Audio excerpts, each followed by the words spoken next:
الحمد لله رب العالمين والصلاة والسلام على سيد الأنبياء والمرسلين أما بعد فأعوذ بالله من الشيطان الرجيم بسم الله الرحمن الرحیم۔ الفرقان پروگرام کے سلسلے میں اور عقائد کے سلسلے میں توحید و شرک کے بارے میں بیان چل رہا تھا، اور ہم شرک کی دوسری قسم کے بارے میں تفصیلی کلام پچھلے پروگرام میں کر رہے تھے کہ شرک کی دو قسمیں ہم نے بنائی تھیں، ایک شرک فی الذات اور ایک شرک فی الصفات۔ شرک فی الصفات کا مطلب یہ ہوتا ہے کہ اللہ تبارک و تعالیٰ کی کوئی بھی صفت جن چار خوبیوں سے متصف ہوتی ہے ان میں سے کوئی خوبی مخلوق کی کسی صفت میں تسلیم کر لینا، یہ شرک فی الصفات میں داخل ہوگا۔ تو ہم نے آپ کو تفصیلی طور پہ بتایا تھا کہ اللہ تبارک و تعالیٰ کی ہر صفت چار خوبیوں سے ضرور متصف ہوگی۔ نمبر ایک، وہ ذاتی ہوں گی، یعنی کسی کی عطا کردہ نہیں ہیں۔ نمبر دو، وہ قدیم ہیں، یعنی ہمیشہ سے ہیں، ایسا نہیں ہے کہ پہلے اللہ کی صفات نہیں تھیں بعد میں وہ پیدا ہوئیں۔ نمبر تین، لامحدود ہیں، یعنی ان کی کوئی حد نہیں ہے۔ اور نمبر چار، وہ غیر فانی ہیں، ان پر کبھی فنا طاری نہیں ہو سکتا۔ تو اگر ہم یہ چار صفات میں سے کوئی ایک صفت کسی کے لیے تسلیم کر لیں تو شرک کا ارتکاب، یعنی شرک فی صفات کا ارتکاب ہو جائے گا۔ مثال کے طور پہ ہم کسی بھی مخلوق کی کسی صفت کے بارے میں یہ کہیں کہ یہ اللہ کی عطا کردہ نہیں ہے بلکہ خود بخود اس کو حاصل ہے، اس کی یہ صفت ذاتی ہے، تو یہ شرک ہو جائے گا۔ مثال کے طور میں ہم کسی شخص کے علم کے بارے میں کہتے ہیں کہ اسے اللہ نے یہ علم نہیں دیا، یہ خود بخود اس کے پاس یہ علم ہے ذاتی طور پر، تو یہ شرک فی صفات میں شامل ہوگا، کیونکہ علم ایک صفت ہے، جیسے کہ اللہ کا علم بھی ایک صفت ہے، اور اللہ تعالیٰ کا علم ذاتی ہو سکتا ہے، باقی تمام مخلوق کا علم عطائی ہوگا، لیکن ہم نے اس کو ذاتی مان لیا تو یہ شرک فی صفات میں داخل ہوگا۔ دوسرا، جس طرح اللہ تبارک و تعالیٰ کی صفات قدیم ہیں، اگر کسی مخلوق کی صفت کو قدیم مان لیا تو یہ بھی اس کا وہی مفہوم نکل آئے گا کہ گویا کہ ہم نے اس مخلوق کی اس صفت کو ذاتی تسلیم کر لیا، کیونکہ جو قدیم ہوتی ہے وہ عطا کردہ نہیں ہوتی ہے، کیونکہ وہ تو ہمیشہ سے ہے، تو لہذا اگر کسی مخلوق کی صفت کو حادث نہ مانا جائے بلکہ قدیم مانا جائے تو یہ بھی غلط ہوگا۔ مثال کے طور پہ ہم کسی شخص کے علم کے بارے میں کہتے ہیں کہ یہ علم اس کو ہمیشہ سے ہے، ایسا نہیں کہ پہلے نہیں تھا بعد میں اس کو ملا، ہمیشہ سے اس کے پاس یہ علم ہے، تو یہ شرک فی صفات کے زمرے میں آئے گا۔ تیسرا، کسی مخلوق کی صفت کو لامحدود تسلیم کر لیا جائے کہ اس کی کوئی حد نہیں ہے، تو یہ بھی شرک فی صفات میں آتا ہے۔ مثال کے طور پہ کسی کے علم کے بارے میں کہا جائے کہ اس کی کوئی حد ہو ہی نہیں سکتی ہے، تو یہ اللہ تعالیٰ کے علم کی کوئی حد نہیں ہو سکتی ہے، باقی مخلوق کے چاہے کوئی بھی مخلوق میں سے ہو اس کے علم کی کوئی نہ کوئی حد ضرور ہوگی، تو یہ غلط ہوگا۔ ہاں، یہ ہو سکتا ہے، اس پہ ذرا توجہ رکھیے گا کہ کسی مخلوق کا علم مثال کے طور پہ لے لیں، وہ اتنا کثیر ہو کہ ہم اس کی حد تک نہ پہنچ سکتے ہوں، تو اپنے اعتبار سے اگر ہم کہیں کہ بھائی ان کے علم کی تو کوئی انتہائی نہیں ہے، یعنی ہم اس انتہا تک نہیں پہنچ سکتے، لیکن اگر اللہ تعالیٰ کے علم کے مقابلے میں دیکھا جائے یا اللہ تعالیٰ کی صفت کے مقابلے میں دیکھا جائے تو مخلوق کی صفت کی کوئی نہ کوئی حد ضرور مانی جائے تو پھر یہ شرک نہیں ہوگا۔ ہم ایک مثال لیتے ہیں کہ نبی کریم صلی اللہ علیہ وسلم کا علم مبارکہ کتنا ہے یہ آپ اور میں اس کی حد نہیں جانتے۔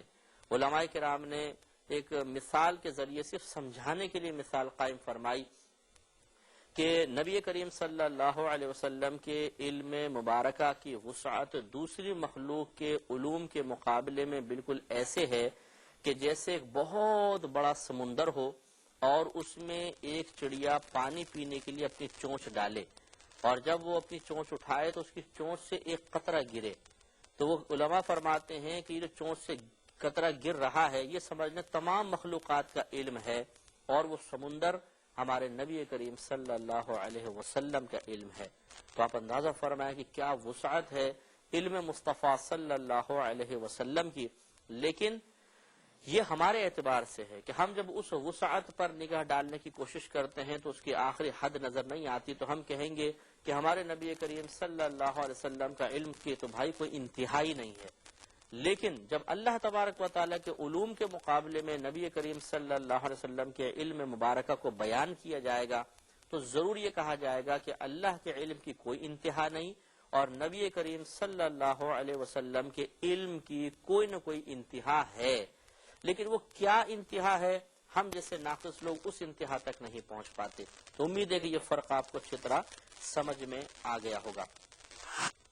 چوتھی اللہ کی صفت کی خوبی ہے کہ وہ غیر فانی ہے، لہذا اگر کسی نے مخلوق کی کسی صفت کے بارے میں یہ تصور قائم کر لیا کہ اس پہ فنا قائم نہیں ہو سکتی تو یہ بھی شرک فی صفات کے زمرے میں آئے گا۔ یہاں بھی ایک ضروری وضاحت بہت ضروری ہے۔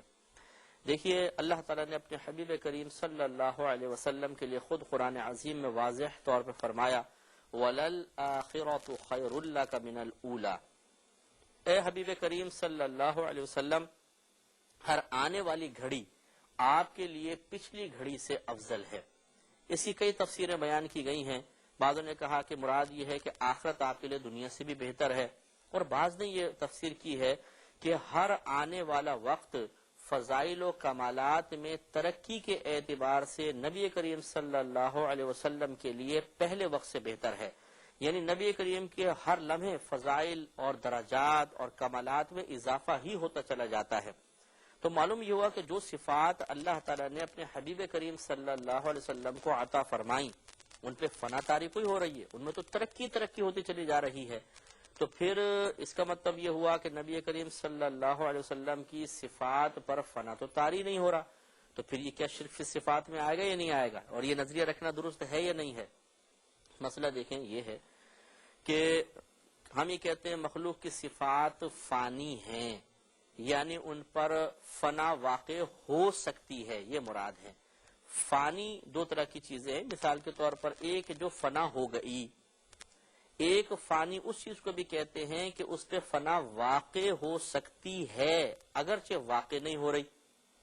جیسے نبی کریم صلی اللہ علیہ وسلم کی صفات کے ان پر فنا واقع نہیں ہوگی لیکن ہو تو سکتی ہے، ممکن ہے،